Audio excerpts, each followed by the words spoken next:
Buddy, at this time, I'd like to call the budget adoption meeting to order and let the record show that all 5 board members are still here, with Dr. Robinson and Mr. Barbieri not in attendance. This final public hearing regarding the 2018-19 district budget is called to order. The purpose of this hearing is to listen to the public regarding the superintendent's proposed budget and millage rates. This is not our first meeting relative to this budget. We have held 5 board workshops on the budget beginning in December 2017 and conducted a public hearing in August. The agenda for this meeting includes the adoption of the proposed millage levies and approval of the district budget for FY 2018-19. And at this point, we have no speakers. Are there any speakers that are here that did not get a blue card? If not, we will go ahead and move. I will now turn the meeting over to Dr. Fenoy, who will provide a brief overview of the district's 2019 budget. Board, before you are 2 agenda items I am recommending for the millage levies and the 2018-19 district budget. These items are brought forward to comply with truth in millage legislation. Mr. Burke will present the 2018-19 budget. Thank you. Good evening. I know when the board approved their calendar last November, a lot of us looked ahead in anticipation of final budget adoption and circled September 5th on our calendars. It's not every day you get to adopt a $3.1 billion budget. I can tell you as a kid growing up, taking advanced math classes, I always dreamed of balancing a big budget like this under the lights on a big stage, and you can feel the electricity in the room. So with that, I'm going to jump into it. We wanted to refresh the board's memory a little bit now. The board on August 1st, you adopted the tentative budget and you set the millage rates. Those millage rates have not changed. We did point out at that time, we'll remind the public that property value in Palm Beach County has continued to grow. It's slowed a little bit, but it's recovered from the Great Recession, and now this past year it grew by about 5.4%. And as the board well knows, that does not translate to a 5.4% increase in our revenue. Because our tax rates are essentially set in Tallahassee, and the push for the last 3 years has been to roll back our millage rates on the required local effort. So you're going to see our revenue come in much more modest, at just over 1% rather than this 5% in the tax base. So where cities and the county may really reap the benefit of that growth, we do not feel that in the school district. And this chart just really illustrates the trend. As property values have risen, the millage rate has declined, and our tax rate is reported in the Palm Beach Post today is the lowest it's been in 7 years at 6.572 mils, and that's historically low when you consider taxing authorities across the state are under what they call the 10 mil cap. So we are well below the 10 mil cap.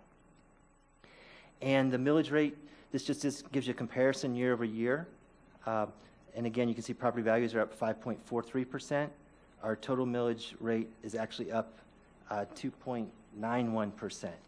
And those tax collections, actually, if you compare that to the rollback rate, the entire millage pack, all of our levies compared to the rollback rate, which would be the levy to get the exact same money we had the year before, we're just 1.43% above that rollback rate.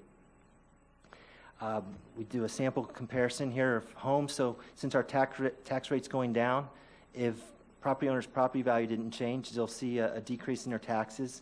For this illustration, we went ahead and assumed the maximum increase on a homestead property, which is 3% a year. So under that 3% scenario, with the tax rate going down and property values going up 3%, the homeowner on $200,000 of taxable value would experience a $4.97 increase over a 12-month period over the year. That's an annual figure. And if their taxable value stayed the same, they'd realize about a $39.40 tax decrease. I'm going to turn it over to Ms. Heather Knut, and she's going to just give you an overview of the budget highlights and what we want to focus on today. Since you've spent a great deal of time with the budget already, we're going to stress really what's changed since tentative adoption. And as we told you back then, we since last August 1st, we've closed the books, and any more money we could come up with, we've really put into two areas. It's either safety initiatives or into the employee salary reserve for future consideration as we get into bargaining with our various employee groups. Okay, so our total budget for this year is $3.1 billion. That's a slight increase from tentative adoption, where it was at $3 billion. It does look like there is a decrease year over year, but that's only because of some debt refinancings that we did in FY19 that were not anticipated to do in FY18 that we're not expected to do again in FY19. The general fund budget is increasing $50 million. That's primarily due to the expected growth in student enrollment. The increase that we had over the prior year, we were waiting for closing out FY18 to see if we were going to have an increase in fund balance. And so that change from tentative to final adoption is a result of that closeout of fiscal year 18. And we had an increase within the general fund budget of $19.7 million. Part of that money is set aside in state-mandated restricted funds that we're not able to use for any other purpose. The remaining amount, we first had to address any additional security needs that we had, and from there, the remainder went into a salary reserve. So if you remember a tentative adoption, we only had enough to set aside $1.5 million in a salary reserve to expand the Best and Brightest program. We've now added an additional $11.2 million to that salary reserve. And I just want to say that's still a relatively modest reserve, because a cost of a 1% raise for our entire employee group is about $10 million. So it's not a whole lot to work with, but it's better than what we had a month ago. And so within our general fund, our FTE growth is projected at 1,500. DOE had projected our growth at 2,600.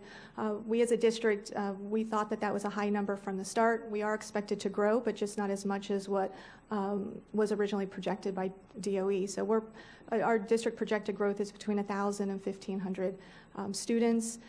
The general fund budget, 71% of that is just for salary and benefits to pay for almost 20,000 district employees. We've been able to add an officer at every school site and address some additional initiatives as well through the board, and enhancing safety as well as mental health initiatives. We added some additional staff in order to cover that additional student growth. And so now we're going to look ahead to FY20. We're already starting to plan. The first step really is the general election on November 6th. And from there, we've planned out the Budget Advisory Committee meetings as well as the budget workshops throughout the year, and already looking towards final adoption in September 2019. And I just want to add real quick, so this, next year's budget, it hinges hugely on the outcome of the November 6th election. That's going to really tell the tale. If we're successful, then we'll have a great budget development process, and we'll be able to accomplish many of the things we've been hoping to do for years. If it doesn't pass, then we're going to be in a totally different scenario where we're forced to cut about $48 million out of the budget. So we'll be watching that very closely.